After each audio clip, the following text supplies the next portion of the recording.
con la siguiente diapositiva. En el primer libro de Samuel, capítulo 15, versículo 23, dice: porque como pecado de adivinación es la rebelión, y como ídolos e idolatría la obstinación.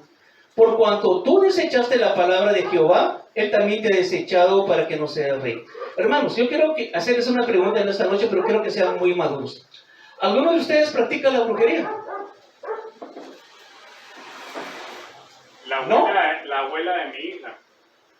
Pero dice la Biblia, hermano, de que no hay agorero ni hechicero contra Jacobo ni Israel. Si estamos en Dios y estamos llenos de Dios, los brujos no tienen autoridad sobre nosotros. Pero ¿a dónde yo le quiero llevar? Porque yo le hago una pregunta. ¿Practica usted la adivinación? ¿Agarra usted el café o las cartas y le va a decir el futuro a alguien? Quiero decirle de que, aunque no lo hiciéramos de esa manera, dice el primer libro de Samuel, capítulo 15, versículo 23, de que el pecado de rebelión, cuando alguien está en contra de la palabra de Dios, es como que fuera un adivino. Mire qué tremendo lo que yo le estoy diciendo en esta noche. Yo por eso le preguntaba, ¿practicamos la adivinación? ¿Practicamos la brujería? Que Dios nos libre. Pero dice la Biblia que si yo me rebelo contra lo que dice la Biblia, es igual que un adivino. Es igual que un hechicero. Y dice la palabra del Señor de que la idolatría, hermanos, ¿cuántos de ustedes tienen ídolos en sus casas? ¿Tienen cuadros? ¿Ninguno de ustedes? Pero dice la Biblia de que una persona obstinada es un idólatra delante de Dios. ¿Amén? Ahora, cambiemos porque yo quiero que veamos algunas definiciones de lo que hoy estamos hablando. No sé si podemos cambiar. Fui a buscar algunos sinónimos porque a veces no entendemos algunas palabras. Hermanos, una persona rebelde es una persona que es insubordinada. Hermano, que aunque se le diga las cosas no lo hace. En el trabajo, hermanos, es insubordinado al jefe, insubordinado en la casa, en todos lados. Hermanos, esa es una persona que aunque no tira las cartas, que aunque no fuma el puro, delante de Dios está pareciendo una persona como que fuera un adivinador.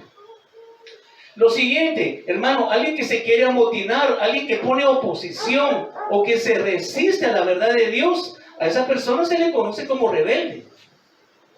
Entonces yo le pregunto en esta noche, ¿practicamos algunas de esas cosas? Solo que con diferente nombre. Lo siguiente, la obstinación, hermano, es alguien que es terco. Yo no sé si usted conoce personas tercas. Yo también, que Dios me ayude. Hemos luchado para que el Señor nos quite la terquedad, hermanos. Pero miren, pues, es testaruda la persona. ¿Conocen personas testarudas? ¿Conocen personas que son testarudas? Dios te bendiga, amigo. Que se les dice algo y dice, esto es blanco. No, eso es azul. Esto es rojo. No, eso es verde. Y aunque realmente esté equivocada, es una persona testaruda. Amén. Una persona que insiste en estar en lo equivocado. No es que Dios le va a bendecir aunque yo esté pecando. Esa es una persona que es testaruda. Gracias, hermano. Hay que acuérdense que estamos en tiempo de batalla, ¿verdad, mis hermanos? Pero gloria a Dios porque Dios nos dio la victoria, mis hermanos. Entonces, Dios no quiere que seamos testarudos. Niños, hijos, muchachos, aunque seamos adultos, no seamos testarudos con nuestros padres. Hagámosles caso. Mi hijo, haga caso. No, usted no me manda, le decimos a los papás, ¿verdad? Entonces, delante de Dios, hermanos, imagínense. Venimos aquí a cantarle al Señor, a adorarle, pero estamos siendo testarudos. Lo siguiente, hermanos, una persona que se ofusca. ¿Conoce personas? Bueno, en mi caso, si yo me ofusco mucho, me pongo morado porque soy negrito. Pero he visto personas que son blanquitas, se ponen chapudas, hermano. Cuando se ponen así que hacen, hermano, ¿conoce personas así? Esas personas, aunque vengamos a la iglesia, delante de Dios, podemos ser idólatras. ¿Por qué? Porque nos estamos idolatrando a nosotros mismos. No, Dios no tiene autoridad sobre mí. Yo vivo como yo quiero. Cambiemos, hermana, por favor. Entonces, ahora ya sabe que es ser rebelde y que es ser obstinado. Y que Dios nos libre, ¿verdad? De esas cosas. vamos a cambiar en esta noche. Tengamos la seguridad, hermanos, de que si hay una resurrección de los muertos, de modo de que sirve guardarnos contra los excesos del día. Hablaba Noé y Lot. La enseñanza del Señor Jesucristo parece que, hermanos, es una historia destinada a repetirse, hermanos, en estos tiempos. ¿Por qué? Porque hay muchas personas que dicen, ¿pero para qué yo? Solo cuando uno lo experimenta, hermanos, uno se da cuenta de la fortaleza que uno recibe cuando uno ayuna. Yo les digo, yo estaba atado, hermanos, una atadura de más de 20 años. No les estoy diciendo que tenía un problema de 5 días. Era de 20 años. Primero, me avergonzaba. Segundo, era algo que me hacía daño. Y tercero, yo estaba en la casa de Dios sabiendo que yo le estaba fallando a Dios y yo no quería dar esa batalla. Por eso es tan importante el ayuno. Entonces dicen mis hermanos de que ciertamente nadie puede condenar a la práctica de comer. ¿Por qué no podemos decir, Alan, no coma? Porque todos tenemos que comer. Pero en el tiempo de ayuno es un tiempo de entendimiento, donde yo voy a entender que mi carne va a ser quebrantada, va a ser expuesta, hermanos, para que Dios tenga que hacer conmigo lo que tenga que hacer. Cambiemos, por favor. El Señor Jesucristo, esto es con respecto, hermanos, al ayuno.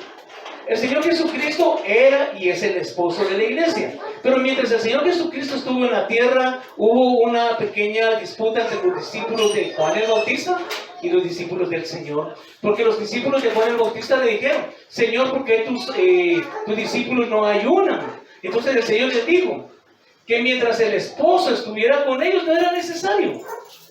Hermanos, cuando el Señor estuvo en la tierra con ellos, no era necesario que los discípulos ayunaran.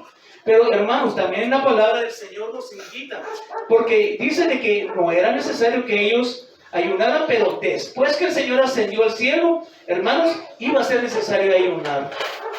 En la primera carta a los Tesalonicenses, capítulo 4, no sé si lo leemos rápido, por favor. Primera carta a los Tesalonicenses, capítulo 4 y versículo 13 al 18. Dice acá la palabra del Señor: tampoco queremos, hermanos, que ignoréis acerca de los que duermen, para que no os entristezcáis como los otros que no tienen esperanza. Porque si creemos que Jesús murió y resucitó, así también traerá Dios con Jesús a los que durmieron en él. Por lo cual os decimos esto en palabra del Señor, que nosotros que vivamos, que habremos quedado hasta la venida del Señor, no precederemos a los que durmieron. Y 16, porque el Señor mismo, con voz de mando, con voz de arcángel y con voz de trompeta de Dios, descenderá del cielo, y los muertos en Cristo resucitarán primero. Luego nosotros, los que vivimos, los que hayamos quedado, seremos arrebatados juntamente con ellos en las nubes para recibir al Señor en el aire, y así estaremos siempre con el Señor. Por tanto, alentaos los unos a los otros con estas palabras. Hermanos, el ayunar es para que nos alentemos entre nosotros. ¿Alguna vez usted ha venido con alguien y le ha dicho, hermano, yo quiero que usted por esta situación? Hermano, pues esta persona no está llena de Dios, ¿cómo le puede ayudar? Un pastor hablaba la vez pasada y lo hacía en broma, quizá de chiste, pero a veces es cierto. Hoy son los tiempos donde las personas oran por otras personas y las personas ya no sanan. Las personas no están recibiendo, hermanos, libertad, no están recibiendo una palabra, hermanos, que los direccione, hermanos. ¿Por qué? Porque no estamos llenos de Dios. Y una persona que no ayuna y no ora, hermanos, será difícil que pueda servirle al Señor eficazmente. ¿Podemos cambiar, por favor? El ayuno en el Antiguo Testamento, hasta Juan el Bautista, hermanos, el ayuno fue una práctica común en todo el Antiguo Testamento. Por eso los discípulos de Juan no pudieron entender que los discípulos del Señor no ayunaban. Les expliqué, porque el Señor les dijo, mientras el esposo esté acá, no es necesario.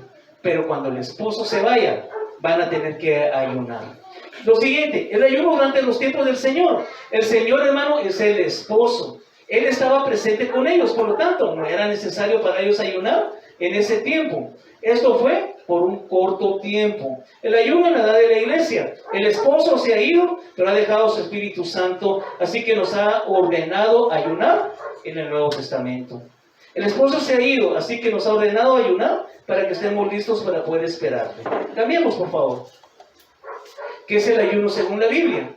Hay muchas definiciones del ayuno que pueden ser encontradas, pero vamos a ver dos, hermanos, que me llamaron la atención. El diccionario declara que ayunar es abstenerse de comer toda o ciertas cosas de comida. Ayunar viene de la palabra hebrea sum, que significa cubrirse la boca para ayunar. Hermanos, si alguien no puede ayunar, tendría que taparse la boca para tratar de comer un poco, ¿verdad? Y en latín, en griego creo que es acá. Y la palabra griega nestis significa